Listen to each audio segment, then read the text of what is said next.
빌립은 성령님의 인도를 따라 사마리아에 갔고 또 성령님의 인도를 따라 광야로 향하고 있습니다. 오늘 26절에서 보면 어디서 어디로 가는지 정확하게 보여주고 있습니다. 빌립이 있는 곳은 사마리아입니다. 사마리아 다음을 옆으로 통과하는 것이 예루살렘을 지나서 그 다음에 가사 지역입니다. 오늘날 우리가 보는 가자 지구가 가사입니다. 그곳에 가는 데는 광야를 반드시 통과하게 되어 있습니다. 자, 그러면 왜 성령님이 광야로 보내셨나 하는 부분입니다. 지금 사마리아 성에 폭발적인 부흥이 일어났습니다. 자, 그러면 할 일이 얼마나 많겠어요? 우리 식으로 얘기하면 새신자 양육도 해야 될 것이고 또 제자 훈련도 해야 될 것이고 헌신된 사역자를 또 훈련해서 사마리아 성에 교회가 세워지고 단단히 설 수 있는 그런 일들을 할 게 너무 많은데 여기서 갑자기 이동시키면 얼마나 당황이 될 것이며 이 사마리아 성에 남아있는 사람들 누가 가르치느냐 하는 것이죠. 그리고 빌립이 사마리아의 새로운 정착지로 이렇게 잡았으면 이제는 그 사람들에게 평생 존경을 받으면서 목회를 할 수 있는 그런 입장이 되어 있습니다. 그런데 이 빌립이 그 사마리아를 떠나서 남쪽 지역으로 갑자기 호련히 떠나게 됐을 때 두 가지를 생각할 수 있습니다. 하나는 사마리아 성에서 남아있는 사람들도 상당히 충격이 될 것입니다. 빌립이 있을 때는 안정적이었는데 그런데 떠나고 나서 누가 복음을 전할 것입니까? 누가 말씀을 가르칠 것인가? 이런 문제도 남을 것이고 또 빌립 자신에게도 왜 가라고 하는지 그런 설명도 없이 가라니까 좀 당혹스러울 할 있을 겁니다. 예루살렘에서 가사까지, 예루살렘을 지나서 가사까지 가는 그곳이 상당히 먼 거리예요. 무려 70km가 되니까 직선거리도 아니고 비포장도로에 꾸불꾸불한 그런 광야의 뜨거운 태양을 가리면서 혼자서 가야 되는 그런 길입니다. 이 거리도 문제가 되어지고 또 정작 누구를 만날 것인지 무엇을 해야 될 것인지 아무런 설명이 없이 가라니까 그 모양도 굉장히 답답합니다. 특별히 여러 사람과 같이 간다면 좀 더 위로가 되겠죠. 그러나 동역자도 없이 동반자도 없이 혼자 가야 됩니다. 이럴 때는 신변의 안전에 문제가 생길 수 있습니다. 가끔 그런 지역에 보면 상인들이 다니는 길이다 보니까 도적이 출몰할 때가 많습니다. 그러면 그 도적을 만나면 어떻게 그걸 감당할 수 있겠느냐 하는 그런 문제가 생깁니다. 그리고 준비도 없이 무작정 떠나는 그 길인데 마침 어렵게 해서 가사까지 왔어요. 광야에서 누구를 만납니까? 27절에 보면 누구를 만났는지 정확하게 이야기해 주고 있습니다. 에디오피아 사람을 만났다 이렇게 말합니다. 빌립이 에디오피아 사람을 만났다. 그냥 보면 뭐 그런가 하고 지나갈 수 있는데 이 사람은 피부색이 일단 너무 달라요. 그러니까 에디오피아 사람 하면 피부가 검은 사람 이런 뜻이니까 흑인을 말하고 있습니다. 그리고 이방인입니다. 그런데 이런 사람을 만나고 왔다 그럴 때에 유대인들은 굉장히 안 좋게 봅니다.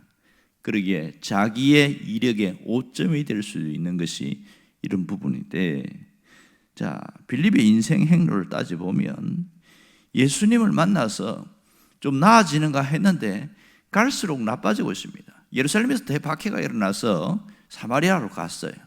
거기서 폭발적인 부흥을 경험하면서 이제는 안정된 삶과 정착할 수 있는 그런 기회가 주어졌는데 성령께서 그것을 원치 않고 광야로 내보냈습니다.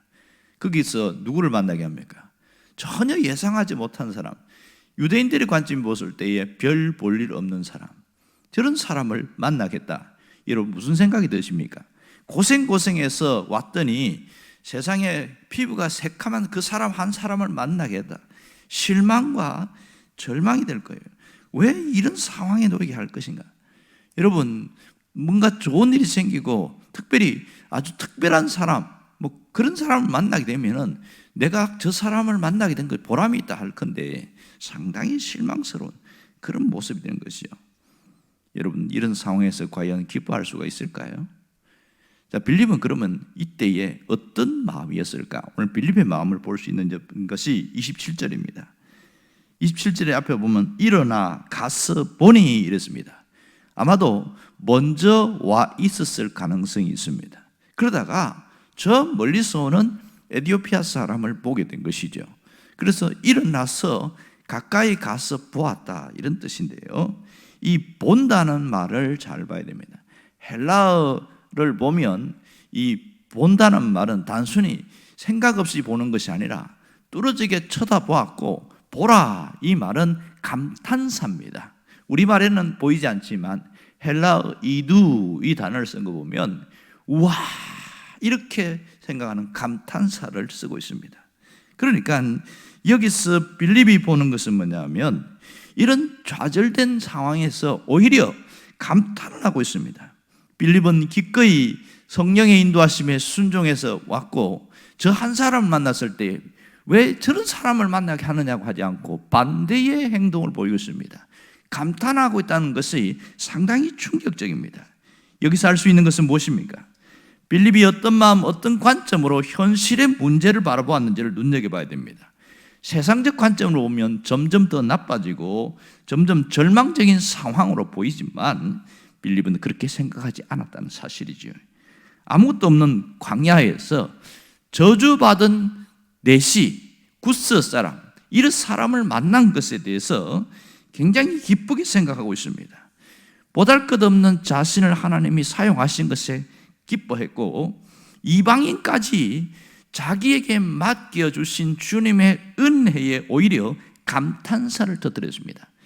이것이 가능할 수 있었던 것은 이미 빌립은 주님으로부터 그런 확실한 증거를 얻었기 때문에 그렇습니다. 주님 말씀에 순종해서 사마리아로 갔을 때에 자신을 도구로 사용하셔서 사마리아에 엄청난 구원의 역사를 일어나게 하신 것을 직접 목격했기 때문에 항상 빌립은 이런 관점을 가지고 봤단 말이에요. 그래서 그런 관점으로 바라봤더니 감탄사가 일어나는 거예요. 그래서 누가 보였습니까? 수레에 탄 한 사람이 보였고, 그 사람이 두루마리 성경을 읽고 있는 것이 보였던 겁니다. 빌립은 이때서야 성령님이 왜 나를 여기에 보냈는가 하는 것을 깨닫게 되었을 것 같습니다. 오늘 우리에게 주시는 메시지도 분명하지요. 눈앞에 있는 현실이 내 마음에 들지 않아도 그것이 하나님께서 이끄시는 것이라면 받아들이려는 자세가 필요하다는 것이죠. 아무리 절망적인 상황처럼 보일지라도 빌립의 관점으로 보면 문제와 이 현실을, 그것을 보면 하나님의 뜻을 생각할 수 있고 하나님의 뜻을 깨달을 수 있게 되어집니다. 그럴 때 우리에게도 빌립처럼 감탄사를 터뜨릴 수 있다는 사실입니다. 오늘 우리가 생각지 않는 일들이 참 많이 일어나요. 살다 보면 갑작스러운 일들이 생기고 때로는 하나님이 우리를 낯선 환경으로 내몰 때가 있습니다. 그것은 내가 환경이 두 가지인데 내가 장소가 옮겨지는 것도 있고 그리고 몸에 변화가 일어나는 것도 낯선 환경입니다. 건강한 사람이 아픈 것 낯선 환경이에요. 이런 시시각각으로 변하는 그런 환경 속에서 사람들은 두 종류의 반응을 보입니다. 하나는 왜 이런 일이 일어나느냐 하는 그것에 대해서 탄식, 그러니까 불평과 원망이 있고요. 또 하나는 현실을 직시하고 수용하려는 태도를 가진 사람들이 있습니다. 왜 이런 형편에 내몰리도록 하나님이 그냥 허락하셨는지 이해할 수는 없지만 분명한 것은 하나님이 버리지 않았다는 것을 믿기 때문에 직시할 수 있는 것이죠. 여러분은 전자입니까? 후자입니까? 모두가 후자가 되기를 바랍니다. 상황은 녹록지 않지만 하나님의 살아계심을 믿기에 버티고 이겨낼 수 있는 것이지요. 만일 이것을 이기지 못하고 상황에 지배당해버리면 마음이 확 상해버립니다. 이러면 오히려 더 짓눌리게 되는 것이죠. 그렇다면 오늘 우리가 모든 현실과 상황 속에 어떻게 이해하고 나아가야 할까요? 눈앞에 있는 상황에 절망하지 말고 상황을 주신 하나님을 바라볼 수 있기를 바랍니다.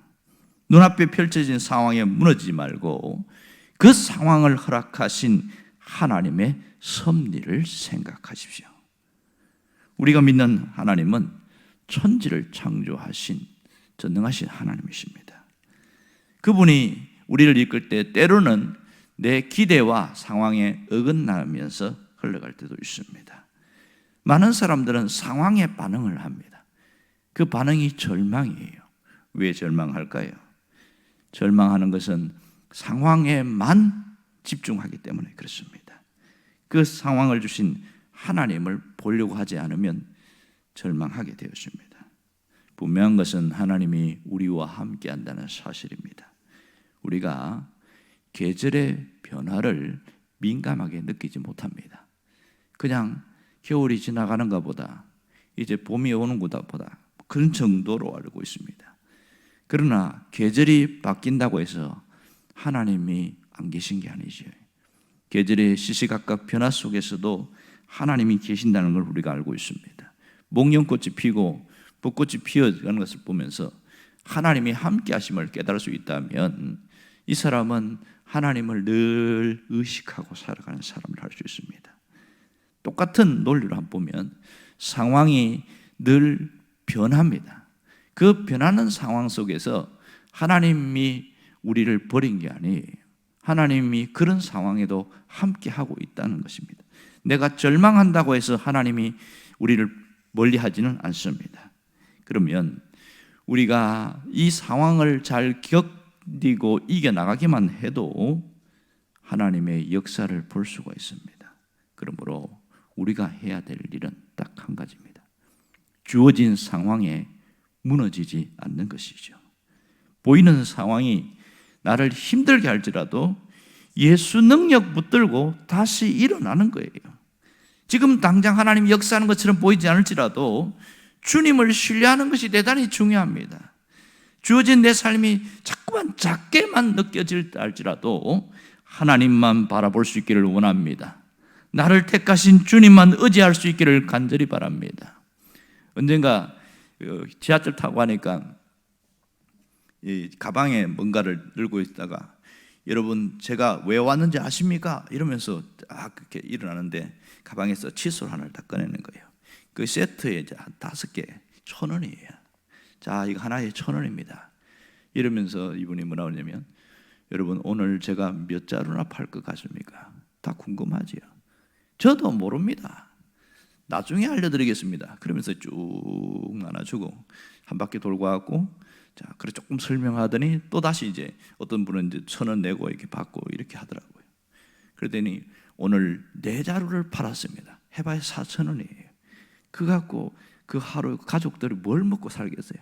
그 보잘것없는 4,000원인데 여러분 제가 실망했을 것 같습니까? 예, 맞습니다. 실망했습니다. 그러더라고요. 하지만 저는 다음 칸이 있기 때문에 더 이상 실망하지 않습니다. 그러면서 가방 들고 다음 칸으로 가는 거예요. 별것 아닌데요. 대단히 중요한 겁니다. 그 칫솔 장수도 이 4자루 팔았다고 이 하찮은 것 때문에 실망하지 않은 거예요. 왜냐하면 다음 칸이 있기 때문에.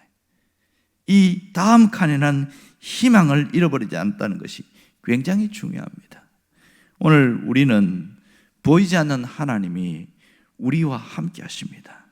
그러므로 우리가 해야 될 일은 상황에 마음 뺏기지 말고 상황 너머에 역사하시는 하나님을 보려고 해야 합니다. 그래서 오늘 내게 주어진 그 일에 마땅히 해야 할 그 일만 묵묵히 하는 것이 주님이 원하는 것이지요. 성령님의 인도를 따라서 그 상황 속으로 달려가는 것이 대단히 중요합니다. 이 상황은 하나님의 위대한 섭리를 위한 은혜의 관문이 될 것입니다. 주님이 주시는 것은 우리에게 불행이 아닙니다. 평안이요 재앙이 아니니라. 너희에게 미래와 희망을 주려는 것이다. 이게 주님의 마음입니다. 빌립이 좌절하지 않고 이 상황에 절망하지 않은 것처럼 오히려 에티오피아 내시를 보고서 감탄사를 터뜨린 것처럼 우리가 눈앞에 있는 상황에 절망하지 않고 믿음의 사람으로 서서 믿음의 증거를 보면서 나갈 때에 하나님께서 주신 그 상황 속에서 감탄사를 터뜨릴 수 있는 놀라운 역사들이 우리에게 펼쳐질 것입니다. 여러분이 이러한 삶을 살 수 있기를 주의 이름으로 축원합니다. 기도하겠습니다.